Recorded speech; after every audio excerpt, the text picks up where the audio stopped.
میں بتا رہا ہوں کہ لیول برابر، یعنی ان کا لیول ایک ہو پیچھے سے ایڑیوں کا، اور صف کے درمیان خالی جگہ نہیں ہونی چاہیے۔ اب نماز، یہ صف کا درست کرنا نماز کا چونکہ حصہ ہے، آپ صلی اللہ علیہ وسلم بڑی اس میں تاکید فرماتے تھے۔ حضرت عمر رضی اللہ تعالیٰ عنہ صف کے درمیان گھوما کرتے تھے، دیکھتے تھے کہ صف درست ہے کہ نہیں، پھر نماز شروع کرتے تھے۔ اس کے بعد اللہ اکبر، نیت آ گئی، تو نیت جب آپ آئے ہیں تو ادھر نیت کے لیے کر کے آئے نا، اب نیت ہو گئی ہے، یعنی نیت دل کے ارادے کا نام ہے، تو نیت آپ صف میں کھڑے ہیں تو آٹومیٹک، یعنی کچھ کام آٹومیٹک ہو جاتے ہیں نا، تو نیت آٹومیٹک ہوتی ہے۔ ہاں، اللہ کہ کوئی غلط نیت نہ ہو، غلط نیت آ گئی تو پھر آٹومیٹک والی نیت ختم ہو جاتی ہے۔ کوئی زبان سے ادا کرنا نیت ضروری نہیں ہے، بس آپ نماز آ گئے ہیں مسجد میں تو نیت ہو گئی ہے، انما الاعمال بالنیات۔ اب آپ نے اللہ اکبر کر کے نماز شروع کرنی ہے، تو اللہ اکبر کہہ کے ہاتھ اٹھاتے ہیں جی، ہاتھ اٹھانے ہیں، کہاں تک اٹھانے ہیں؟ اب دیکھیں نبی صلی اللہ علیہ وسلم نے کئی طریقوں سے نماز پڑھی ہے، ہم ان سارے طریقوں کو وقتاً فوقتاً اڈاپٹ کر سکتے ہیں، اختیار کر سکتے ہیں، اپنا سکتے ہیں۔ تو آپ ذرا ہاتھ اٹھا کے دکھائیے جی، دو طریقے ثابت ہیں۔ کتنے طریقے جی؟ جی کر لیں جی ہو گیا جی، آپ کا پیغام پہنچ گیا سب تک، وہ بند کر لیں جی موبائل۔ دو طریقے ہیں ثابت، ٹھیک ہے؟ ایک ہے حذو من کی بئی ہی، یہ منکب عربی میں اس کندھے کو کہتے ہیں، کندھوں کے برابر ہاتھ اٹھانے، اور انگلیوں کی جو پوزیشن ہے وہ نیچرل پوزیشن ہونی چاہیے، عام کیفیت، یعنی ایسے نہ کھولنی ہے خود اور نہ ہی ایسے جوڑ دینی ہے، جو نارمل کنڈیشن ہوتی ہے اس کی وہی رکھنی ہے۔ یہ دیکھیں سارے بچے بھی ادھر دیکھیں، نہیں دھیان سے بچے غور کریں ذرا پہ۔ اور دوسرا ہے کانوں تک ہاتھ اٹھانے ہیں بس۔ کئی لوگ اس طرح ہاتھ لگاتے ہیں، نبی صلی اللہ علیہ وسلم سے ثابت نہیں ہے بھائی، اگر ثابت ہوگا تو وہ تیسرا طریقہ ہو جائے گا، لیکن ثابت نہیں ہے۔ کانوں کو ہاتھ لگانا، نہ انگوٹھے لگانا ثابت ہے، نہ انگلی لگانا ثابت ہے، کچھ بھی ثابت نہیں ہے۔ اٹھانا ثابت ہے کندھوں تک، یا پھر کہاں تک جی؟ کانوں تک۔ یہ کانوں کی جو لوئیں ہیں نا، یہ ہے کیا، اسے پنجابی میں جو بھی کہہ لیں، کنارے کہہ لیں، پتلیاں کہہ لیں، کروبلیاں کہہ لیں، یہ نہیں، میں بتا رہا ہوں نا، یہاں تک، یہ یہاں تک ہاتھ اٹھانے ہیں، ٹھیک ہے؟ نوک تک، جو بھی لفظ بول لیں، یہ ہاتھ اٹھانے ہیں۔ اور اس کے بعد ہاتھ آپ نے پھر اللہ اکبر کہہ کے ہاتھ باندھ لینے ہیں، باندھے نہیں ہاتھ۔ اب ہاتھ باندھنے کہاں پہ ہیں؟ اس کے بھی کئی طریقے حدیثوں میں آتے ہیں۔ ایک ہے ہاتھ کے اوپر ہاتھ، آپ ذرا ہاتھ کے اوپر ہاتھ رکھیں، ایک ہے کہ صحیح بخاری میں ایک لفظ آتے ہیں ذراعہ، یعنی یہ عربی میں اسے ذراع کہتے ہیں، یہ جو آپ کا بازو ہے نا، یعنی یہ جو بازو کی ہڈی ہے، ذراع اسے بولتے ہیں، یہاں پہ یہ دوسرا طریقہ، یہ اس کے اوپر ایسے۔ اور ایک حدیث میں لفظ ہے کہ آپ صلی اللہ علیہ وسلم نے جو بایاں ہاتھ نیچے اور دائیں ہاتھ اوپر رکھا، تو آپ کے دائیں ہاتھ نے آپ کے بائیں ہاتھ کو تھوڑا سا پکڑا ہوا تھا، یعنی ایک ہے رکھ دینا، یعنی یہ ہے، میں ادھر توجہ کر لیں، یہ رکھ دینا ہے، ایک ہے رکھنا، یعنی تھوڑا سا پھر پکڑنا بھی ہے ساتھ، یعنی یہ صورتحال آپ اس طرح کی بن جائے گی پھر۔ تو یہ دیکھیں، یہ طریقہ، اس میں اب پھر ہاتھ کی رکھ تو لیے ایک دوسرے کے اوپر، اب ہاتھ کی جو کنڈیشن ہے یہ جسم کے کس حصے پہ ہونے چاہیے، تو یہ جس بارے میں جو سب سے صحیح روایت ہے ابن خزیمہ کی، وہ یہی ہے کہ علی صدرہ، سینے پر۔ اب یہ یہاں پہ یہ جو کنڈیشن ہے، یہ والا سمجھ لیں، ٹھیک ہے جی؟ یہ ہاتھ آپ نے باندھ لیے۔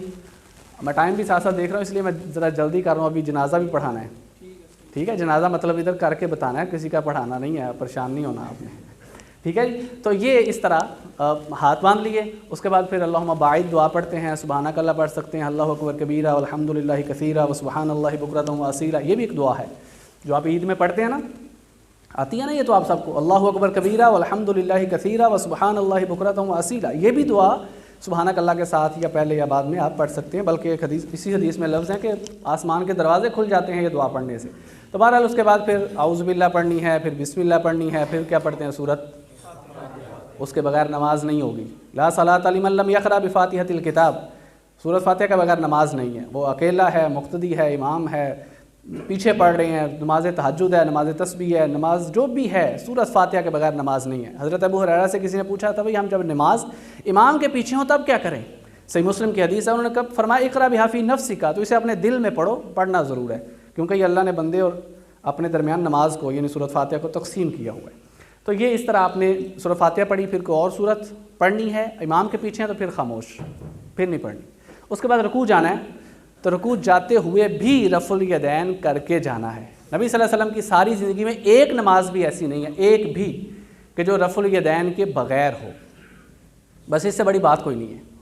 حدیث کی کوئی بھی کتاب، بخاری، مسلم، ترمذی، ابن ماجہ، نسائی، ابو داؤد، مسند احمد، ابن حبان، کوئی بھی اٹھا لیں، ہر حدیث کی کتاب میں نبی صلی اللہ علیہ وسلم کی رفع الیدین کرنے کی احادیث آپ کو مل جائیں گی. تو رفع الیدین کر کے رکوع میں جانا ہے. رفع الیدین پھر ہاتھ اٹھانے ہیں، ایک میں یہاں پہ کہاں تک؟ وہاں تک کہ جہاں پہلے بتایا تھا، کندھوں تک یا پھر تو جو ہے نا سب کی، یا پھر کانوں تک. اٹھائیں جی ذرا ہاتھ ایسے. آپ دونوں نے کندھوں تک اٹھانے ہیں، آپ دونوں نے کانوں تک اٹھانے ہیں، تاکہ دونوں طریقے ان کو سمجھ آ جائیں. جی ماشاء اللہ جی، ٹھیک ہے جی. یہ رفع الیدین کر کے پھر رکوع جانا ہے. آپ جائیں جی رکوع. یہ سمجھانے کے لیے بتا رہا ہوں، ویسے قیام بھی صرف اللہ کے لیے ہے، رکوع اور سجدہ بھی صرف اللہ کے لیے. ٹھیک ہے جی. رکوع میں 3 چیزیں آپ کی بالکل سید میں ہونی چاہیے، بالکل لیول پہ ہونی چاہیے. نمبر 1، آپ کے یہ بازو، اس میں خم نہ ہو، کسی بازو میں خم نہیں ہے. ٹھیک ہے. آپ ایک بھائی ذرا اس طرف کھڑے ہو جائیے، کھڑے ہو جائیے، منہ اس طرف کر لیں ذرا، تاکہ ان کو رکوع نہ بازو نظر آئیں. اس طرح ایسے آپ کریں. یہ دیکھیں، یہ بازو جو ہے اس میں بعض اوقات بھائی کا یہ ایسے کر رہے تھے نا رکوع، دیکھا نا کہیں آپ لوگوں نے، اس طرح بازو میں خم نہیں. نمبر 2، آپ کی اس ٹانگ میں خم نہیں ہونا چاہیے. اب جن لوگوں نے پہلی دفعہ کرنا ہے نا، ان کو ایک دفعہ مسل پل ہوں گے، ان کو تھوڑی سی ہوگی، لیکن آہستہ آہستہ روٹین بن جائے گی، پھر نہیں ہوگا انشاءاللہ. یہ ٹانگ میں خم نہیں ہونا چاہیے. 2 چیزیں، جب بازو اور ٹانگ میں خم نہیں ہوگا تو یہ کمر خود بخود سیدھی ہو جائے گی. بات سمجھ آ رہی ہے جی؟ وہ اللہ نے انسان کا سٹرکچر اس طرح کا بنایا کہ نارملی جب بازو میں خم نہیں ہوگا اور ٹانگ میں خم نہیں ہوگا، ٹیڑھا پن نہیں ہوگا، تو یہ کمر خود بخود سیدھی لیول پہ آ جائے گی. بعض بھائی جب بازو میں خم ڈالتے ہیں، آپ خم ڈالیں اور تھوڑا نیچے ہو جائیں گے. یہ تھوڑا نیچے تبھی ہوں گے جب بازو میں خم ڈالیں گے تو. اور بعض بھائی تھوڑا اوپر ہوتے ہیں، اور یہ اوپر کب ہوتے ہیں؟ جب پاؤں میں خم آتا ہے. یعنی جب پاؤں میں خم آئے گا تو رکوع اونچا ہو جائے گا، اور جب بازو میں خم آئے گا تو رکوع نیچا ہو جائے گا. تو لہٰذا رکوع کا لیول، کمر کا لیول سیٹ کرنے کے لیے، اور یہ حدیث کے لفظ ہیں کہ آپ کے بازو میں کمان کی طرح سیدھے ہوں، اور یہ بھی بالکل اس طرح، اور یہ اس طرح رکوع کرنا ہے. اور رکوع میں پھر کیا پڑھتے ہیں جی؟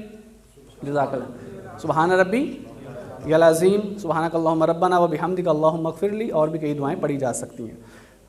اس کے بعد سمیع اللہ لمن حمیدہ کہہ کے پھر کھڑے ہونا ہے، اور پھر رفع الیدین کرنا ہے. دوبارہ پھر دکھا دیں جی کیسے کرنا ہے. سمیع اللہ لمن حمیدہ، اور اس میں دعا پڑھتے ہیں ربنا ولک الحمد حمدن کثیرا طیبا مبارکا فی. ربنا ولک الحمد پڑھتے تھے، ایک بندے نے پیچھے سے یہ ساری دعا پڑھ دی. آپ نے پوچھا یہ کون بولا ہے؟ تو وہ پہلے تو ڈر گئے، تو انہوں نے کہا جی میں نے بولے یہ لفظ آپ نے فرمایا. میں نے 30 سے زیادہ فرشتوں کو دیکھا، وہ ان کا ثواب لکھنے کے لیے ایک دوسرے سے جلدی کر رہے تھے. اتنی ثواب کی یہ دعا ہے. اس کے بعد جی یہ دعا پڑھ کے پھر سجدہ جانے ہیں. سجدے میں تو اللہ اکبر کہہ کے اب یہ ذرا اس طرف سجدہ کریں، قبلے کی طرف ہی، تاکہ ان کو صحیح صورت نمایاں ہو جائے. ٹھیک ہے، کوئی بات نہیں، آپ کر دیں. وہ صرف میں بتا رہا ہوں نا، یہ صرف پریکٹس کے لیے ہے، ورنہ سجدہ کیا، رکوع بھی کسی کا جائز نہیں ہے. سجدے میں دونوں پاؤں پیچھے سے جڑے ہوں. آپ ذرا پیچھے سے پاؤں جوڑ کے دکھا دیں، اس طرف منہ کر کے سجدہ کریں. ایسے پاؤں پیچھے سے دیکھیں، دونوں جوڑ کے رکھنے ہیں. اور پاؤں کی جو انگلیاں ہیں وہ ان میں خم ہونا چاہیے، ٹیڑھی ہوں. سیدہ عائشہ فرماتی ہیں میں نے ہاتھ لگا کے دیکھا، رات کا وقت تھا نا جب آپ نماز پڑھ رہے تھے. اچھا، اب نہیں، وہ کن کو پیچھا کریں گے؟ پیچھے کریں گے، وہ کوئی بات نہیں. ہاں کیا جا سکتا ہے. یہ میں آپ کو یہاں پہ یہ بتا دوں کہ آپ صلی اللہ علیہ وسلم صحابہ کو اتنے اچھے طریقے سے نماز سکھانا چاہتے تھے کہ آپ نے شاید سنا ہو کہ ایک دفعہ آپ نے نا، یہ ممبر ہوتا ہے نا، آپ رکوع اور سجدہ آپ نے ممبر پہ جا کے کیا تھا نماز کے اندر، جو صحیح نماز پڑھی، پریکٹس کے لیے نہیں. نماز رکوع اوپر جا کے کیا، سجدہ بھی اوپر جا کے کیا، اور پھر باقی نماز نیچے آ کے. تو وہ سکھانے کے لیے آپ اوپر بھی چلے گئے تھے. بڑی اچھی بات ہے جی. انہوں نے وہ یہ دیکھیں جی، پاؤں کی انگلیاں ٹیڑھی اور پاؤں پیچھے سے جڑے ہوں، اور ہاتھ آپ کے جو دونوں ہیں یہ آپ کے وہ جو رفع الیدین کیا تھا نا اس کے لیول کے ہوں یہاں بھی سجدے میں. اور جو آپ کی یہ کوہنیاں ہے یہ آپ کے پہلوؤں سے نہیں لگی ہونی چاہیے، اور آپ کے یہ جو ران ہے جسے پٹ کہتے ہیں اس پہ بھی، اس کے ساتھ بھی نہ لگی ہوں. بلکہ حدیث میں آتا ہے کہ نیچے سے اگر بکری کا چھوٹا بچہ گزرنا چاہتا تو وہ بھی گزر جاتا، اتنا نیچے سے وہ مطلب فاصلہ ہوتا تھا. تو 7 حدیث میں لفظ ہیں 7 اعضاء پر سجدہ کرنا ہے. کتنے اعضاء پر جی؟ 7 چیزیں زمین پر لگی ہونی چاہیے.